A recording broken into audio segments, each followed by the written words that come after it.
I think a lot of real estate agents don't realize that we technically wake up unemployed, and based off our actions throughout the day, we come employed. Real estate is one of those key avenues where you can have nothing going on, and then tomorrow something can pop up and happen. And I'm a true believer in that because prospecting is probably the number one thing that most agents have the biggest fear over. But they forget that real estate is a contact sport where the more contacts, the more conversations you have, the bigger your book of business grows over time.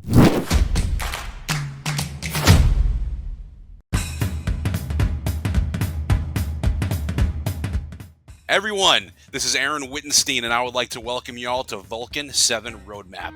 This is where we interview agents across the country to learn how to take an additional 17, 24, 3,693 listings a week.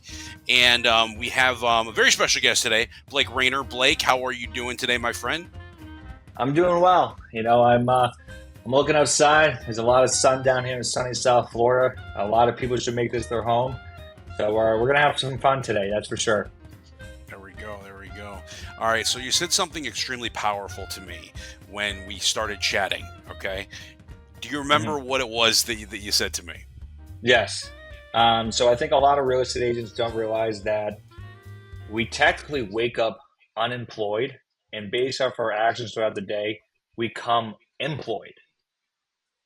Real estate is one of those key avenues where you can have nothing going on, and then tomorrow something can pop up and happen. And I'm a true believer in that because prospecting is probably the number one thing that most agents have the biggest fear over. But they forget that real estate is a contact sport where the more contacts, the more conversations you have, the bigger your book of business grows over time. And I think it's not talked about, it's not drilled in enough, and it shows. There's probably hundreds of thousands of agents all around the country, but then you see why the same group of agents are still in the top 1%, still doing the same stuff that is pounding the pavement, the bare bones, the roots of prospecting, and they're the ones doing the business at the end of the day. 100%. I mean, you couldn't have said it better. And, in my opinion, the way I look at it, I think I know that is a valid statement. And if you're not living that way, if you're not living, if you're not prospecting, you whatever way you form business, Correct. if you're not if you don't wake up unemployed, I don't know what you're doing. Okay. Yeah. So when it comes to prospecting, how many hours do you typically put in on let's say a daily basis?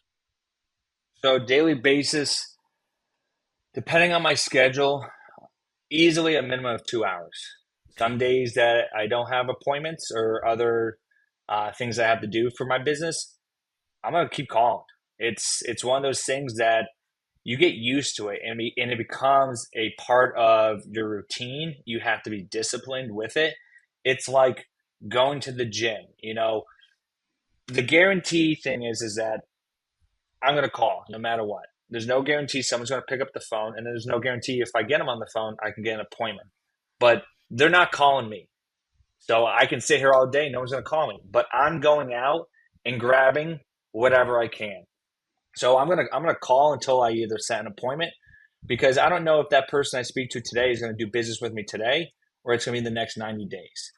And I'm not going to leave it up to, oh, well, it's going to happen. I'm going to go out and grab it. And that's just a hustler mindset. And it's something that real estate will eventually teach you, because no one's going to walk into the front door and give you a deal. 100%. Now, do you have a particular now let me ask you, are you an expired or for sale by owner, a circle guy? Like what's your preferred choice of lead gen? So when I first got in the lead gen, it was expireds and canceled. Because obviously those are the ones that, just tried the market. They might have had a bad experience with the last agent, might have been overpriced. But those are also the lowest hanging fruit. And those are also as everybody knows, if you cold called that group, they're the most aggressive. So you have to, I call it fight fire with fire. But I also do circle prospecting, and I also do for sale by owners. At the end of the day, I'm not going to just hone in on one because I'm going to basically try and go after everything I possibly can because I know not everybody is. So do you have like a system in place when you walk in the office and it's like I do A, B, C, D? Hmm. Yeah, so it's right off the rip. I'm into the office probably about like 8 o'clock. I'll role play with myself. I'll review my scripts. Even though I've reviewed my scripts probably for years, consistently each and every day, you got to think of it like an actor. An actor is great at what they do, but they still, everything in life is scripted. So, just having it as all right, it's there.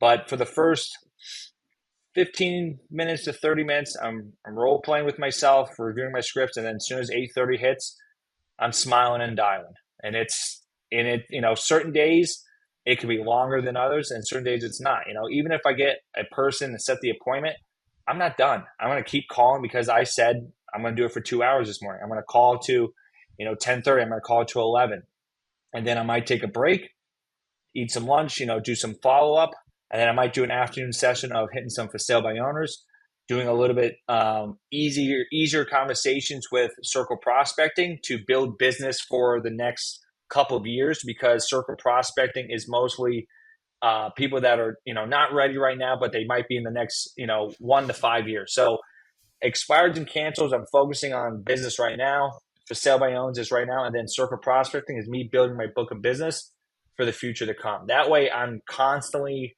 building a book of business to maintain a successful business and be successful in this industry. So if you had to pick one, if someone came down and said you're only allowed to pick one source of lead generation, what would that source be? Hard one, right? Yeah, uh, I like competition. I think expireds and cancels is the most challenging because that's something where your tonality, your skills, your energy has to be has to be has to be there because you got to think by 8 o'clock, some of these people have already gotten 15, 20, 30 something calls, and they're hearing the same thing over and over again. But I like a challenge because the biggest reward is there. So I would say expireds in Kansas is my favorite. Can I put you on the spot? Go for it. You want to role play real quick? Let's do it. All right, this is a guy that role plays 15 to 30 minutes a day, just to give you guys a heads up here. So this is how we do it. All right, yeah, so I'll be an expired, okay? Okay. Brand new one to the market today. I set on the market for 257 days on the market. Okay. All right. Okay. All right. So Ready? I'm ready when you are. Just Ring, give me ring, a ring ring. ring. Hello. Good morning. May I speak with Aaron, please? Is this another realtor? Wow. Right off the cuff, you call me out on what I do best. Now, Aaron, I know you probably have received probably 100 some calls this morning. I know they've all promised you the moon, the stars, and the atmosphere, but I'm not here to do that for you. I'm here to help you get your home sold this time. And I know that is a strong guarantee, but there's a reason why a lot of people use me in Palm Beach County. I'm not going to get into the logistics of speaking about, my credentials. I'll let my reviews speak for about it, but I just want to do something to you. I just want to be able to give you 5 to 10 minutes of my time this afternoon. If you can meet at 1 o'clock or even 3 o'clock, come over, just tell you exactly where it kind of went wrong and kind of give you the hope and the dream that you were looking to do when this was going to sell. Now, Aaron, can I ask you one thing? Yeah, but I mean, I got to tell you, I think we're just going to hold off for like 60 days. I completely understand giving the house a little bit of break sometimes is what it needs, but what if I was to tell you that, what if someone was looking for your house and they just came to the market today and this was the opportunity to get this house in front of them with an aggressive marketing plan, with strategic plans to get it sold. Now, if we wait that 60 days, there's a chance that this so-called buyer could find your neighbor's house, could find someone else's house down the street. Do you really want to lose that opportunity on getting this house sold this time around? No, but I mean, I think, like I said, if we don't, Sally Mae, she was our agent, and Hmm. I think, I mean, it wasn't her fault the house didn't sell. Hmm. Do you think there's certain limiting factors that actually prevent the house from selling? No, I mean it's a great Because I can house. see I a don't couple know. myself, but I just want to say, yeah. Well, yeah, and what I want to do is I want to capitalize on what brought you guys through that threshold when you first bought the house. And I want to portray it as a story because, I'm not going to talk bad about Sally because, like I said, I don't personally know Sally, but there was something that was kind of just missing. And sometimes it's the simplest things that could get it sold. And like I said, at the end of the day, you know, it's only going to take 5 to 10 minutes of your time. It could bring you some enlightening news that maybe you didn't even think about. And like I said, you have nothing to lose. And at the end of the day, when I show up and you're still honed in on waiting the 60 days, I completely respect that. But I wouldn't want to waste the opportunity just to hear another, top producing agent enlighten me on what potentially went wrong with it. So what would you do differently than Sally Mae? Well, it's hard to say currently right now without me being actually in your house. Like I said, if you just give me 5, 10 minutes, I'm not going to take up too much of the time. I'm just going to do a quick through. Like I said, I can see the videos, but there's nothing on this page that's really giving me that wow factor that's going to make me want to step through it. And I want to feel it from your perspective and walk it the way you would walk it to really tell you exactly what it's going to take and how long it's going to take to get this sold. Like I said, it's 5 to 10 minutes. I can do 1:30 Sure. today or I can Yeah, do I'll three give you. thirty. I'll What's give you. I'll easier? give you three. I'll give you 3 minutes. 3 minutes, perfect. So is 1:30 or 3 o'clock work better for you today? 2:30. 2:30. Let me just check my schedule. Hmm. I have another appointment down the road at 2:30. I can try and squeeze you in right before. I can change it to 1:45. Would that be better for you? That's fine. Perfect. All right. And I see that you have another person on title. Are they going to be there also, or is it just going to be yourself, Aaron? Yeah, no, that's my wife. She'll be there along with me. Perfect. All right. So I'm going to meet you at 1:45. And like I said, I'm just going to take up 3 minutes of your time, like you said. Better yet, I'll take up 2 minutes and 50 seconds. And if it takes longer than that, you can kick me out. But I guarantee we're going to Done be there deal. for a little bit of time. Perfect. All right, Aaron. Thank you so much. See you soon. You're welcome. All right, beautiful. So, yeah, I mean, you gave enough information, to have, validity in what you're doing. I can tell you're practiced and, and all that stuff. I mean, you know what you're talking about. I remember the first line.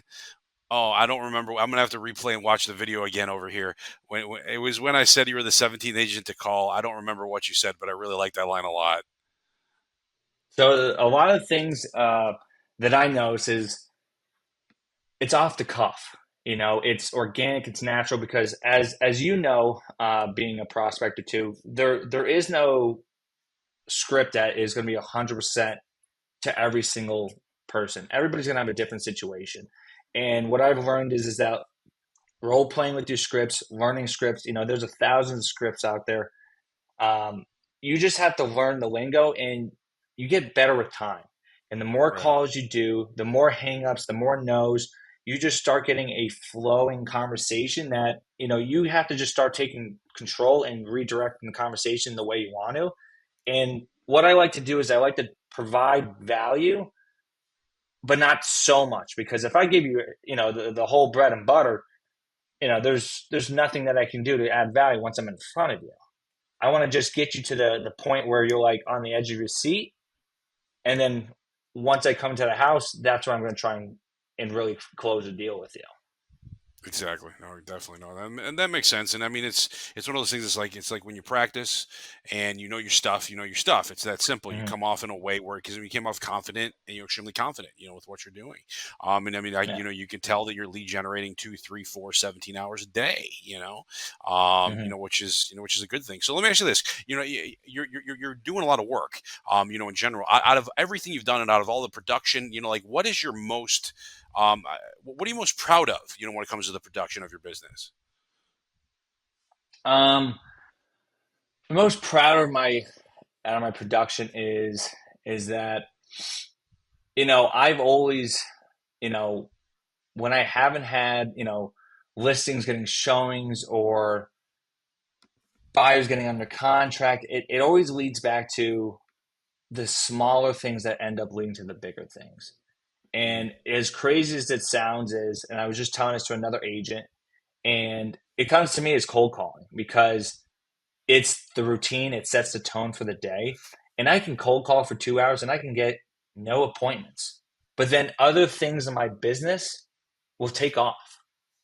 It's kind of hard to explain because you kind of have to see it from my perspective. But like, and then when I do cold call and it's like I'm money with that, I'm confident, things continue to flow. But I've always noticed when you get too busy, you stop doing the cold calling, and it's like prime example is like medication, right? Take medication the doctor prescribes, you start feeling better, you stop taking it, you get sick again, and you're like, what the heck? To me, that's what cold calling is. If I'm doing it, it's teaching me to be disciplined, where I'm going to start being consistent and disciplined in other parts of my business, which then my production flows. So, just cold calling taught me to be disciplined and consistent because it's a numbers game, and you can definitely call for 2 hours and get 1,000 no's. But to me, I was always taught and always said a no today is not a no tomorrow. So I consistently would just keep calling, and it's a numbers game because, like I said, everybody's getting called, and sometimes some agents won't call back that person, and that's it. Well, guess what? I'm going to call that person back Tuesday, Wednesday, Thursday, Friday, Saturday, until they're going to be like, you know what? You've been the most consistent. You've been the one that's been basically putting your name in front of us the longest. We're going to give you a shot. When can you come over? And it's crazy when something like that happens. It's I just think the term you're it's looking proof for. is in the pudding, Oh yeah, and I think the term you're looking for really, I call it prospecting karma. It's what happens is when you're lead generating. It may not come from your expireds, but you suddenly get a bunch of Mm-hmm. people from SOI that wind up calling you. It's called prospecting karma, Mm-hmm. right? And Correct. I think with that's and I think that's it's consistently can't even get the words out right. Consistency flows from this part of your business to the other part of your business, and so on and so forth, Correct. right? Yeah, because it's like So if you're cold calling and you end up getting a lead, you get the appointment, you're excited. Your confidence is through the roof, and it's through you get emotional. And the opposite could be true. You get rejected. You can easily get in a downward spiral and say like, "Oh my gosh!" But like the mentality behind it is the key glue to keep moving forward. And you have to have thick skin in this industry because not everybody's going to work with you. You're going to get cussed out. I actually like it when people cuss me out on cold calling. It's the craziest thing because it kind of gets me like it gets me a little rallied up. Like I'm back playing football. Like, all right, let's go, let's do this. It's I'm still professional. But yeah. I got you. So, all right, my friends. So let me ask you this. All right. So, a Mm, lot of new agents coming in the business. A lot of new agents coming out of the business. Let's say a new agent yeah. is walking down your hallway, knocks on your door. Mhm. He's like, Blake, I hear you're the man. Can you give me what one piece of advice would you give me to bring my business to the next level? What would that piece of advice be? So, my piece of advice is the cold call and prospect because if you were to buy Vulcan, and I've used other competitors, I'm not going to list them, but to me, I found the most success with Vulcan. And like I said, you can work out a deal with your broker if you can't afford it. You can work it out with another agent. But to me, there's going to be nothing more that's going to put you in front of hundreds of thousands of potential deals than Vulcan in prospecting. And the rest can come. You don't need to learn how to write a contract. You don't need to learn that. You can ask other agents. You can hire someone. But to me, the most bang for your buck is going to be cold calling. And I think Vulcan's prices are very very reasonable. And like I said, one call, one appointment would probably pay for the whole year's worth of Vulcan subscription. To be That's completely honest with 100%. you. And like I said, I've used others. I've found the most success with this one, and I've had the utmost respect to the point that I have even other agents in my company come to me like, who do you use? And I'm like, look at my screen. It's literally saved on every single browser I have. To me, that's it. You know? There, there we go. All right, so let's wrap this in a bow here, okay? So, Okay. what is your final last words to Vulcan 7 Nation? Vulcan 7 agent is take full advantage of everything they have to offer. I can't tell you how many times I've been on Take 52. I've been on one-on-ones. I've found people in the prospecting. It's a community that is just a family. I I've never met any of these people in my life. I've done maybe a deal out of one or two of them, which is even crazier because it opens another door for referral business. I might have clients in Chicago, and I met an agent on Vulcan. I'm going to send them a deal, and guess what? I'm still going to get paid, or vice versa. But the education and knowledge they give you is, it beats out the competition. You can watch YouTube videos all day long, but seeing actual people in your shoes, cold calling with you, even if you're nervous, you're going to break that call reluctancy eventually to the point where it's going to come an addiction. And it's a good addiction to have. Trust me, in this industry, it's a very good addiction to have. Because if you don't have anything, like if you came to me and said, like, I don't have a book of business. Like if I was to ask you, you came down from New York, you don't know anybody. The first thing you'd probably ask me to do, I'd be like, all right, I'm getting in Vulcan. I'm going to pull all the area codes in this area. I'm going to pull up my MLS and I'm just start calling. And as I'm calling, I'm learning about this neighborhood. I'm learning about this person. I'm learning about the square footage. And before you know it, I'm going to start making some contacts. I'm going to start making some deals and start getting some listings. There we go. There we go. All right, my friend. So do me a favor. Share because you cover a bunch of areas. So what areas do you cover? Correct. So I cover predominantly Palm Beach County, anywhere from Tequesta to Boca Raton, Boca del Rey, Boyne, Lake Worth. That's my bread and butter. I was born and raised. I do business in Broward County, which is a little bit south of Palm Beach County, but predominantly Palm Beach County is my strong roots. But I've even done deals in Orlando.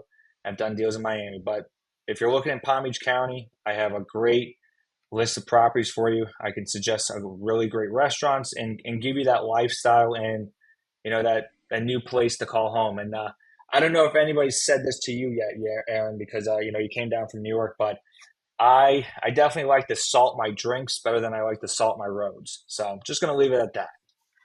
I will go that way. All right, my friends. So someone's looking in those areas and they want to get in touch with Blake Rayner. How does one get in touch with you? So personal cell phone is going to be 561-252-2208. I work for Southern Nugent Real Estate. I'm the branch manager for our Delray and Boca location. You can find me on Instagram and Facebook at Blake B. Rayner, Rayner. Or you can send me a direct email to Blake, Blake, at sutterandnugent.com. There we go. There we go. All right, my friend. Want to say thank you very much for coming on here. This was an Thank you for absolute having me. pleasure. You're very welcome. Thank you. And I just want to you're welcome. I want to remind you, do me a favor, go make some money and never forget to trust the process. You guys have an amazing rest of the day. Take care.